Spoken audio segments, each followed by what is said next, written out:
As president of Kelly Education, Nicola Soares believes that education is a bedrock of a thriving society and that talented people who work in our schools, colleges, and universities are crucial to powering the future of learning and unlocking student potential. Nicola has successfully led the expansion of Kelly Education from providing substitute teachers in K-12 schools across the U.S. to providing specialized talent solutions, including adjuncts, paraprofessionals, tutors, therapists, and nurses, in academic settings from early childhood through higher education, making Kelly Education the nation's largest and most trusted education talent solutions provider. She recently led the acquisition of the premier executive search agency, Greenwood, Asher and Associates.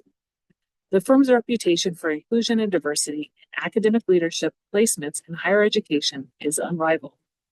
A champion of women in the workforce, Nicola serves as the executive sponsor for Kelly Leadership in Action program, which began with a focus on women and is now dedicated to developing successful leaders of all genders in the global marketplace.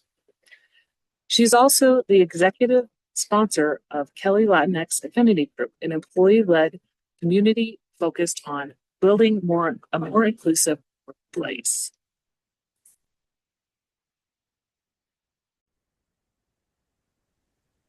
The next guest is Nicola Soares. Tell me about a time when you were in the trenches and managed to crawl out. Oh, wow. Dana, thank you for having me today. And I would tell you that is a great question. And there is one significant trench story that comes to mind. And that, of course, is the pandemic. So when you lead a workforce organization like Kelly Education, you think about the tens of thousands of people that we put to work every day. And, back in 2020, March, the world kind of shut down. And of course, schools shut down for those initial couple of months. And for a business like ours, it really was a huge catastrophic impact when we think about all of the talent that we had that had to stay home and have no work as a result of, the initial days of the pandemic. And then, of course, slowly but surely, we went into sort of this weird phases of sort of hybrid of still some states in virtual or, full in school, and when I think about what that meant about the trenches, it was a pretty remarkable time.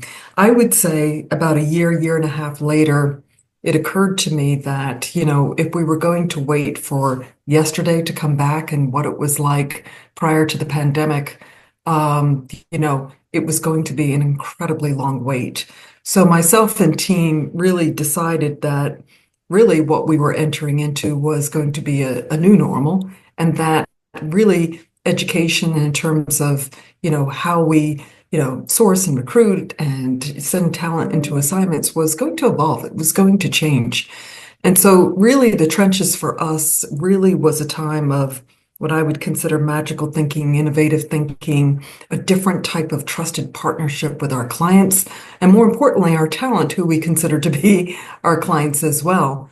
A lot of lessons learned, but when I fast forward today into 2025, it's remarkable to me that we have a different organization. I would say that we have very enhanced cultural values as a result of coming out of that. So when I think about acting like owners and I think about, uplifting and supporting each other, creating joy, not waiting to lead, but that all of us are leaders. And we do what it takes to help our students and our teachers and our administrators. That for me was probably the biggest trench story, but also the biggest lessons learned. Yeah, and it's really important to note that, you took that time after, things went hybrid and found some temporary work for these employees, but then kind of reevaluated your systems after about a year and a half, you would say, since it was over about 3 years ago. So yeah, looking back, going into how you could create a better workplace for your employees. And we'll talk about that workplace environment in the podcast. But I wanted to go back into talking about your background in teaching and working at McGraw-Hill before joining Kelly Education. Yeah, so I started my career as a public school social studies teacher. Wouldn't that be fun to teach today? Many, many years ago. And it was a great foundation. I mean, to have, sort of a combined degree of social sciences and political and science and history and a secondary certification, um, to teach, it was great. I taught at the middle school and high school level. I coached varsity soccer. It really gave me, I think, the foundation as I entered into sort of more of my corporate career, which quite by accident, and entered into McGraw-Hill for 10 years, working in our editorial operations, product innovation, sales, marketing. So really got to see curriculum development end to end, and the impact that, curriculum and content and, very specific instruction could have on student achievement. And then was lucky enough to get recruited to go to NBC Universal to help lead their new business and education, NBC Learn, which still stands today. And that was really leveraging all of the great content out of their video archives to be distributed into more modern day 21st century learning.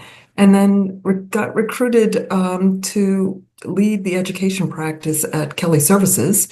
And that was, of course, called Kelly Education. And when I first started, ironically, in the first recession there, we didn't have an issue just with engaging of talent.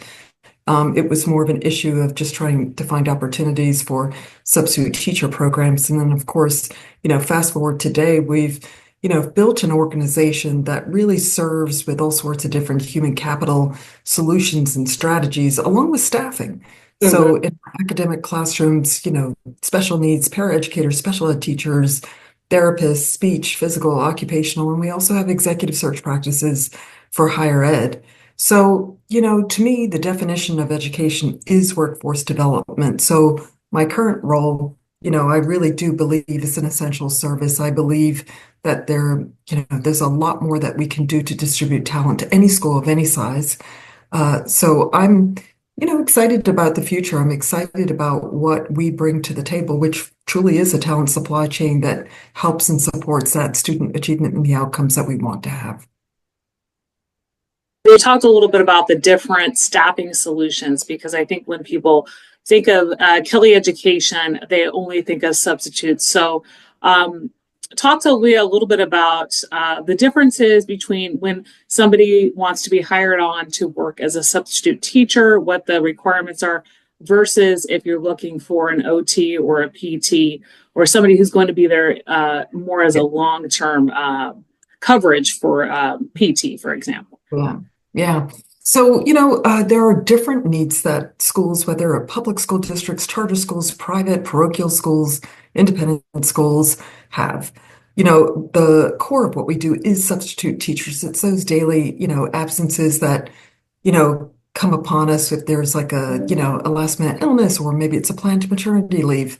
But we've now morphed where I think that any school of any size, as I said, they have all sorts of needs. So anything today that you think of that supports it, whether it's academic or whether it's even support services, is outsourced for the most part, or can be. And so when we think about the credentialing requirements, it's not one size fits all. Every single state has a different set of minimum requirements in order to be a substitute teachers. For like a paraeducator, same thing. For therapists, whether we're placing speech, physical or occupational, they all have to have their therapy licensure. And of course, there might be, or at least we provide, a minimum amount of professional development before they even enter into classrooms or small group or individual settings to help students. And that licensure is really critical. So if, as an example, if districts employ full-time therapists, they have to have the same credentials as if they were doing a long-term contract for the school year based on enrollment needs. So, I'm very proud of the fact that our profession does indeed in every state have those credential requirements. And as I said before, for the most part, they're pretty common, from across the states, or they can be incredibly different. So, and then of course, a part of our service is to source recruit, but it's also to make sure that, our talent has the right credentials and has the appropriate background screens too before they're ever placed in an educational setting. And so if you have employees who are working maybe a long-term position, either as a para substitute teacher or an OT, if they wanted to then be hired on by the school, they would then have to go through the hiring process through the district, or would there be some reciprocity for those who want to just go into the position if there's an opening the following school year? Yeah, I think it's a combination. So, as part of our services, if I think about substitute teaching, a district gets the opportunity to source and experience different talent. And we do want them to hire out of our talent pools. We think that that's, part of the benefit of being able to be, recruiters like ourselves to be able to bring talent and put it forth to, HR teams just so that, there's an ease of use of identifying great qualified people. Same thing with therapists, it depends on what a district needs or wants. We usually find that they have long-term contracts with therapists because, enrollments fluctuate, student needs fluctuate from year to year. So, and many of our therapists prefer to work in such a way where they do have those contracts available to them. But of course, you will see districts that will convert folks and hire them on. So you talked a little bit in the Trench story about some of the workplace culture, how you've reevaluated things in the past year and a half. And when we think of temporary employees, we often think of, you're sent to a location, you don't really have those supports outside of maybe what the school might give you, which can vary from school to school. So how does Kelly Education provide PD to staff before going into their first assignment, but also maybe throughout the course of their time with Kelly Education? Yeah. So we consider our talent to be our employees. So, I think the most essential thing that we do before we even ever assign anybody into a classroom, depending on what it is, we do provide a minimum of 4 hours of professional development training. So it could be, anything from classroom management techniques, best practices, lesson planning, and so forth. But they also have the opportunity to participate in continued education.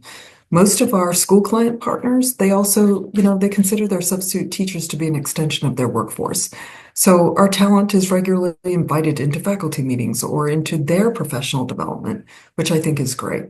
And then in Kelly Education, we also have, a whole functional area called talent advisors, where we're supporting our employees and our talent, and it's not just placing them in assignments, but, hopefully they're able to advise if a substitute teacher wants to pursue a pathway into full-time teaching. It's great that we have that as well. So what would you wish schools where these substitute teachers or other providers are coming in, what would you wish they knew more about in terms of challenges or even frustrations some of these Kelly staff experience when they go into schools? Yeah, I think the biggest thing, for the most part, we feel that the reception of our talent is very warm and inviting.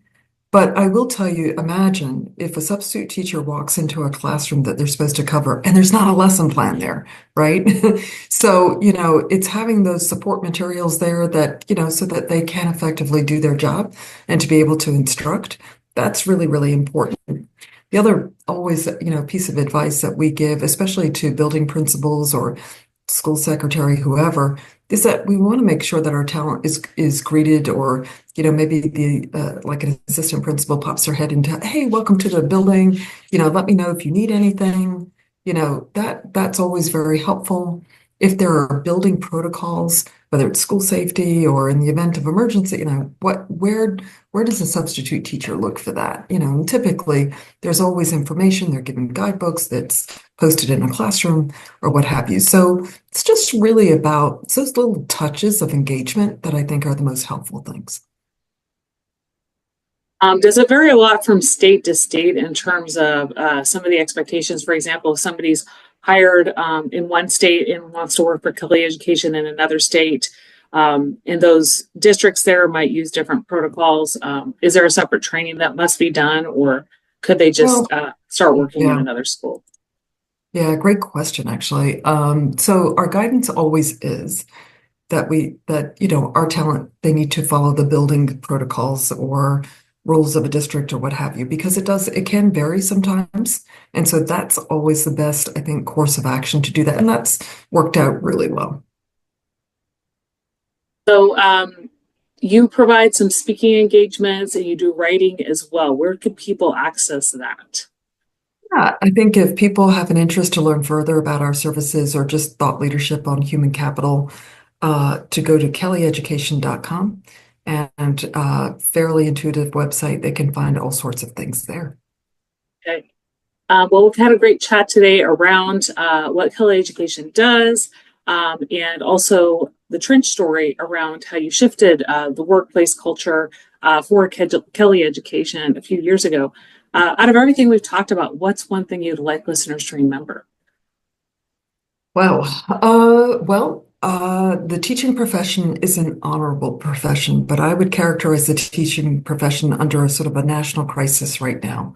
We have far less incoming undergraduates pursuing education. We have a lot of teachers who are leaving education in the middle of their careers and sort of faster retirements than we've ever seen. And much of that is due to a lot of the dynamics that we already know, like, as an example, salaries, not being as commensurate to a starting engineer or a starting accountant.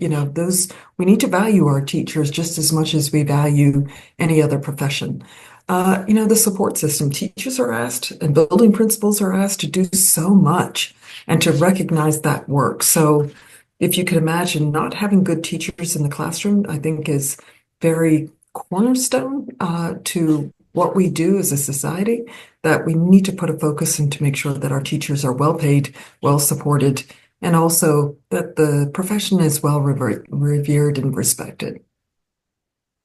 So important. Where can people connect with you online, on social media? Yeah, find me at LinkedIn. If they just plug in my name, Nicola Soares, or I think it's N Soares at LinkedIn, they can find me very readily. So, yeah, and I'd be happy to connect. That's great. Well, thank you so much for being my guest on the Out of the Trenches podcast today. It was a pleasure talking with you and hearing more about Kelly Education. Yeah, thank you, Dana. I've really enjoyed the conversation.